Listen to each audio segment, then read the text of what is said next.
আসসালামু আলাইকুম। যে বা যারা যেখান থেকে দেখছেন সকলকে ধন্যবাদ জানিয়ে শুরু করছি। দর্শক, অন্তর্বর্তীকালীন সরকারকে 2 থেকে 3 বছর ক্ষমতায় চাচ্ছেন সংবাদপত্রের 20 জন সংবাদকর্মী। এতে আপনার মতামত কি? এই পোস্টটা কিন্তু ফেসবুকে দেওয়া হয়েছে একটা অনলাইন জরিপের জন্য। ফেসবুকে সেখানে আপনাদেরকে আমি দেখাচ্ছি আসলে অন্তর্বর্তীকালীন সরকারকে কয় বছর, কয় মাস বা কয়দিন চাচ্ছে জনগণ, সেটা একটা অনলাইন জরিপ দেওয়া হয়েছে। আমি আপনাদেরকে স্ক্রিনশটের মাধ্যমে দেখিয়ে দিচ্ছি। দর্শক, পিকগুলো দেখেন। আসলে ফেসবুকের যে একটা জরিপ, সেখানে কিন্তু সবাই অন্তর্বর্তীকালীন সরকারকে 4 থেকে 5 বছর চাচ্ছে। তো আপনাদেরও মতামত পোষণ করতে পারেন এই ভিডিওর কমেন্ট বক্সে। দর্শক, এখন আমার প্রশ্নটা হচ্ছে, সাধারণ মানুষ, দেশের সাধারণ জনগণ, শিক্ষার্থীরা, ছাত্রছাত্রীরা সবাই কিন্তু একটাই আওয়াজ তুলছে যে 4 থেকে 5 বছর অন্ততপক্ষে থাকার দরকার এই অন্তর্বর্তীকালীন সরকার।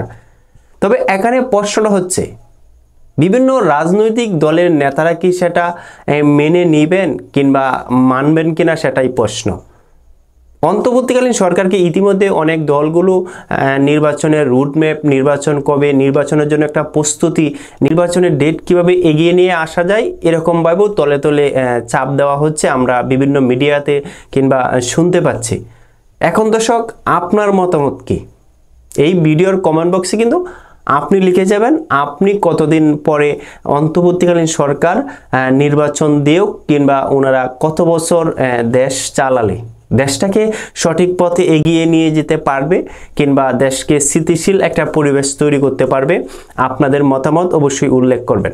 যদি কোনো রাজনৈতিক দল ব্যক্তিগতভাবে অন্তর্বর্তীকালীন সরকারকে তারা চাপ প্রয়োগ করে, সেখানে আপনি, আমি, আমরা সাধারণ জনগণ যদি প্রতিবাদের আওয়াজ তুলি, তাহলে কিন্তু অন্তর্বর্তীকালীন সরকার ওনারা দেশকে আরও সুন্দরশীল কিভাবে সামনে এগিয়ে নিয়ে যাওয়া যায় সেটা তারা চেষ্টা করবে।